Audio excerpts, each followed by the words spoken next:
ಇದು ಬೆಳೆ ಈ ರೀತಿ ಇದೆ. ಗೋವಿನ ಜೋಳ NRL 1151 ವೆರೈಟಿ ಇದೆ. ಆಮೇಲೆ ಈ ವೆರೈಟಿಗೆ ನಾವು ಬೀಜೋಪಚಾರ ಮಾಡಿಸಿದ್ವಿ ಸುಫ್ಲಾ ಕಡೆಯಿಂದ. ಆಮೇಲೆ ವಾಪಸ್ಸು ಸುಫ್ಲಾ ಸ್ಪ್ರೇ ಕೂಡ ಮಾಡಿಸಿದ್ದೇವೆ. ಈಗ ನಮ್ಮ ರೈತರ ಕೈಯಲ್ಲಿ ಸುಫ್ಲಾ ಇವೆ ನೋಡಿ. ಇವರು ನಮ್ಮ ರೈತರು. ನಮಸ್ಕಾರ. ನಮಸ್ಕಾರ ಸರ್. ಈಗ ನಿಮ್ಮ ಬೆಳೆ ಚೆನ್ನಾಗಿದೆ. ಆಮೇಲೆ ಈ ಸರ್ತಿ ನಮಗೆಲ್ಲರಿಗೂ ಗೊತ್ತಿರೋ ಹಾಗೆ ಯೂರಿಯಾ ಗೊಬ್ಬರದ ಕೊರತೆ ತುಂಬ ಇದೆ. ಯೂರಿಯಾ ಗೊಬ್ಬರ ತುಂಬ ಜನ ರೈತರು ಸಿಕ್ಕೇ ಇಲ್ಲ. ನೀವು ಇದಕ್ಕೆ ಯೂರಿಯಾ ಹಾಕಿದ್ರೆ ಯಾಕೆಂದರೆ ನಿಮ್ಮದು ಬೆಳೆ ಚೆನ್ನಾಗಿದೆ. ಯೂರಿಯಾ ಸುಫ್ಲಾ ಸ್ಪ್ರೇ ಮಾಡಿದ್ರಲ್ಲ, ನೀವು ಯೂರಿಯಾ ಗೊಬ್ಬರ ಹಾಕಿಲ್ಲ ಇದಕ್ಕೆ? ಹಾಕಿಲ್ಲ.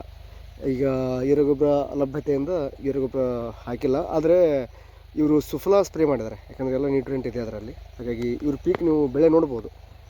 ಈ ರೀತಿ ಇದೆ ಅದು, ಇಷ್ಟು ಚೆನ್ನಾಗಿ ಬಂದಿದೆ. ಸುಫ್ಲಾ ಸ್ಪ್ರೇ ಮಾಡಿ ಇವತ್ತಿಗೆ ಒಂದು 20 ರಿಂದ 21 ದಿನ ಆಗಿದೆ. ನೀವು ಇವ್ರ ಬೆಳೆ ನೋಡ್ಬೋದು. ಈಗ ಇದು ಎಷ್ಟು ತಿಂಗಳದಿದೆ ಬೆಳೆ? ಈಗ 4 ತಿಂಗಳು ಅಂದ್ರಲ್ಲ, ಈಗ ಸದ್ಯಕ್ಕೆ 2 ತಿಂಗಳದಿದೆ. 55 ದಿವಸ ಆಯ್ತು. ಈಗ ಇನ್ನೂ 2 ತಿಂಗಳು ಪೂರ ಆಗಿಲ್ಲ. 50 ದಿವಸದ ಬೆಳೆ ಇದೆ ಸದ್ಯಕ್ಕೆ. ಇಷ್ಟು ಚೆನ್ನಾಗಿದೆ. ಎಲ್ಲ ಕಡೆ ಒಂದೇ ರೀತಿ ಬೆಳೆ ಬಂದಿದೆ. ಆಮೇಲೆ ಇವರು ಇನ್ನೊಂದು ಟ್ರ್ಯಾಕ್ಟರ್ನ ಸ್ಪ್ರೇ ಮಾಡಿದ್ದಾರೆ.